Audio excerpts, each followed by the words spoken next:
မင်္ဂလာပါရှင်ခေတ်သစ် news သတင်းဌာနကနေသတင်းများကိုတင်ဆက်ပေးတော့ပါမယ်ရှင်ပထမဦးဆုံးလူထုခေါင်းဆောင်ဒေါ်အောင်ဆန်းစုကြည်လွတ်မြောက်ရေးကြိုးပမ်းမှုဟုပြင်သစ်နိုင်ငံသားရေးဝန်ကြီးကတိပြုသည့်သတင်းကိုတင်ဆက်ပေးတော့ပါမယ်ရှင်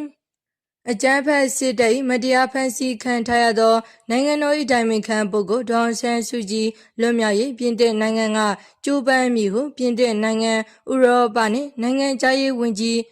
General Brock ကကတိပြုပြောဆိုလိုက်ပါတယ်။မေလ9ရက်နေ့ဒေါ်အောင်ဆန်းစုကြည်တာဖြစ်သူကိုထိန်လင်းနှင့်ပြင်သစ်နိုင်ငံသားရေးဝန်ကြီးတို့တွေ့ဆုံစဉ်ပြင်သစ်နိုင်ငံသားရေးဝန်ကြီး Mr. General Brock ကအထက်ပါအတိုင်းကတိပြုလိုက်ခြင်းဖြစ်ပါတယ်။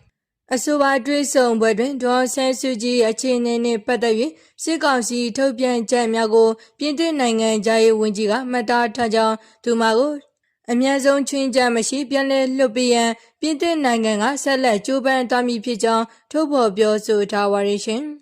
လူထုခေါင်းဆောင်ဒေါ်အောင်ဆန်းစုကြည်ကျန်းမာရေးအခြေအနေကိုအထူးဂရုပြုစောင့်ကြည့်နေပြီးစေကူတောက်ခွင့်ရရှိရန်ရှင်းနေများအပြင်မိသားစုဝင်များနှင့်ဆက်သွယ်ခွင့်ရရှိရန်လိုအပ်ကြောင်းဝန်ကြီးကထောက်ပြထားပါတယ်။ထို့အပြင်ကိုထိန်လင်းနှင့်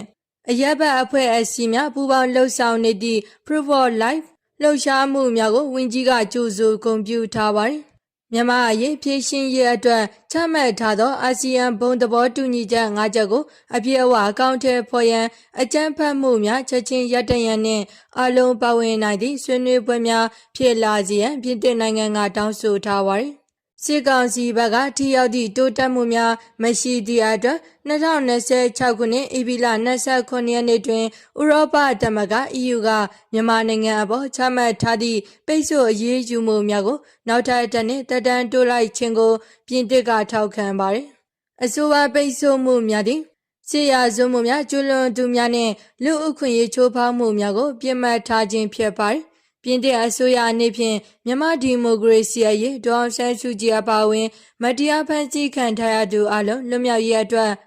နိုင်ငံတကာမိသားစုဝင်များနှင့်အတူဆက်လက်ရပ်တည်သွားမည်ဖြစ်ကြောင်းကတိပြုပြောဆိုထားပါတယ်။ပြင်သစ်နိုင်ငံရဲ့ဥရောပနှင့်နိုင်ငံခြားရေးဝန်ကြီး Mr. General Brock နဲ့တွေ့ဆုံခွင့်ရခဲ့ပါတယ်။ပြင်သစ်အစိုးရရဲ့ခိုင်ခိုင်မာမာရပ်တည်ပေးမှုအတွက်အထူးကျေးဇူးတင်ရှိပါတယ်။ပြင်သစ်နိုင်ငံကကျွန်တော်မေမေဒေါ်အောင်ဆန်းစုကြည်နဲ့မတရားဖမ်းဆီးခံထားရသူများအလုံးကိုချက်ချင်းလုံးဝလက်လွတ်ပေးရန်တောင်းဆိုထားပြီးမိမိကျန်းမာရေးစေကူတာခွင့်နဲ့မိသားစုနဲ့ဆက်သွယ်ခွင့်တို့ကိုအထူးအရေးထားကြောင်းလည်းပြောပါတယ်။ Proof of Life campaign ကိုအတိအမှတ်ပြုပေးပြီးပွင့်လင်းမြင်သာမှုနဲ့လူ့အခွင့်အရေးများအတွက်တောင်းဆိုပေးထားတာကိုလည်းကျေးဇူးတင်ပါတယ်။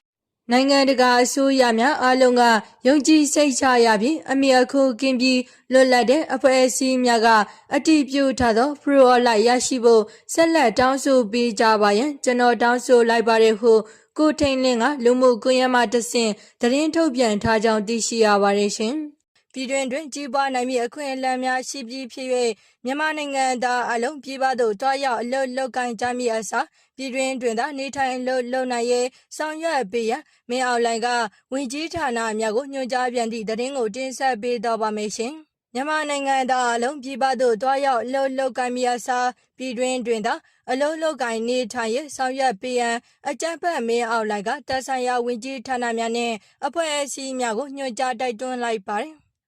ယမန်နေ့မေလ1ရက်နေ့တွင်ကြားရောက်သည့်အလုသမားနေ့တွင်အကြံဖတ်မင်းအောင်လှိုင်ကရင်းကဲ့သို့ညွှန်ကြားလာခြင်းဖြစ်ပါတယ်။ပြည်ပနိုင်ငံများသို့တွားရောက်လုပ်ကိုင်ကြသည့်မြန်မာရွှေပြောင်းအလုပ်သမားများသည်၎င်းတို့တွားရောက်လုပ်ကိုင်သည့်နိုင်ငံများမှာဥပဒေအောက်တွင်သာနေထိုင်ကြရပြီးအချို့အလုပ်သမားများသည်မတရားသဖြင့်သာဖိနှိပ်ခံရမှုများရှိသည်ဟုသိရှိရကြောင်းပြည်ပသို့တွားရောက်လုပ်ကိုင်ခြင်းထက်ဘဝလုံခြုံမှုရှိသည့်ပြည်တွင်၌လုပ်ကိုင်မည်ဆိုပါကကြီးပွားတိုးတက်နိုင်မည့်အခွင့်အလမ်းများရှိပြီးဖြစ်ကြောင်း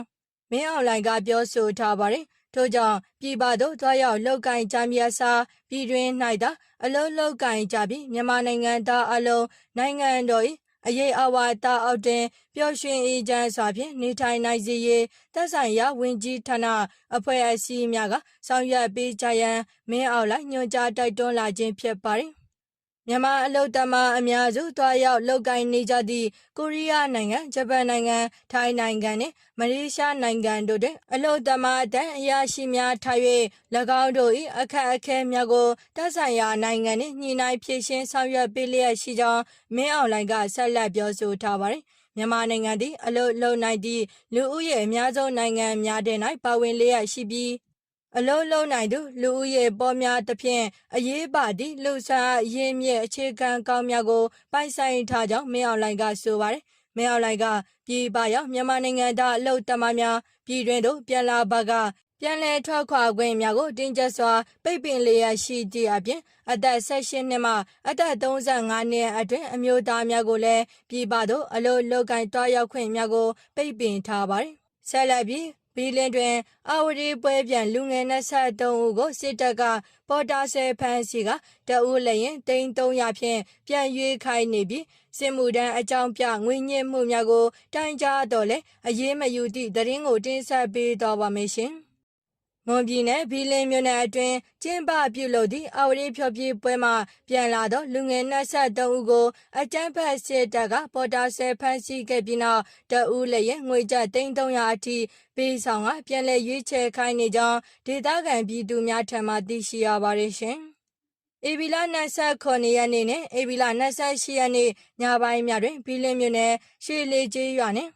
နှင်းပလဲကျေးရွာအကြားပြုလုပ်သောအာဝတီဖျော်ဖြေပွဲမှပြန်လာသောလူငယ်များကိုစစ်ကောင်စီတပ်ကပေါ်တာဆဲဖမ်းဆီးခဲ့ခြင်းဖြစ်ပါတယ်။ဖမ်းဆီးခံရသူများမှာအသက်15နှစ်မှ25နှစ်အရွယ်အမျိုးသားများဖြစ်ကြပြီးလက်ရှိတွင်၎င်းတို့အားမိသားစုနှင့်တွေ့ဆုံခွင့်မပေးဘဲမော်လမြိုင်မြို့အခြေဆိုင်တိုင်းရှိဌာနချုပ်အတွင်သို့ပို့ဆောင်ထားကြောင်းသိရှိရပါတယ်ရှင်။စစ်ကောင်စီတပ်သည်ဖမ်းဆီးထားသည့်လူငယ်များကိုပြန်လွှတ်ပေးရန်အတွက်ငွေကြေးအမြောက်အများတောင်းခံနေကြောင်းသိရှိရပါတယ်ရှင်။စစ်ခွေတွေပေါ်တာဆဲဖမ်းဆီးထားသူတွေကိုမိသားစုနှင့်တွေ့ခွင့်မပေးဘူး။စစ်ခွေးပေါ်တာဆဲဖမ်းဆီးထားသူများကိုတအူးလည်းရင်300ကနေ300နဲ့ပြန်ရွေးခိုင်းတဲ့လက်ရှိမှာစစ်ခွေတွေဖမ်းဆီးထားတဲ့သူတွေကိုမော်လမြိုင်မြို့အခြေဆိုင်တိုင်းစစ်ဌာနချုပ်တဲကိုပို့ဆောင်လိုက်တယ်လို့သိရတယ်ဟုဒေတာသတင်းရင်းမြစ်ကရှင်းပြထားပါတယ်ရှင်။ယခုကဲ့သို့လူငယ်များကိုပေါ်တာဆဲဖမ်းဆီးပြီးငွေညစ်သည့်လောက်ရကြောင်းဒေသခံပြည်သူများနှင့်မိသားစုဝင်များအကြားစိုးရိမ်ထိတ်လန့်မှုများမြင့်တက်နေပါတယ်။အလားတူပဲခူးတိုင်းညောင်လေးပင်မြို့နယ်ရေကြော်ကြီးကျေးရွာရှိကျေးရွာအုပ်ချုပ်ရေးမှူးဖြစ်သူကျော်လင်ကစစ်မှုထမ်းကျေးများကိုကျေးရွာအတွင်းရှိအိမ်တော်စုများထမှအာရမအကောက်ခံနေကြောင်းဒေသပြည်သူများကပြောဆိုထားပါတယ်။ညောင်လေးပင်မြို့နယ်ရေကြော်ကြီးကျေးရွာမှာကျေးရွာအုပ်ချုပ်ရေးမှူးကျော်လင်ကကျေးရွာရှိအိမ်တော်စုဒီစုလျင်လစဉ်ငွေကျပ်9000စီအတင်းအာရမထဲဝင်ခိုင်းနေကြောင်း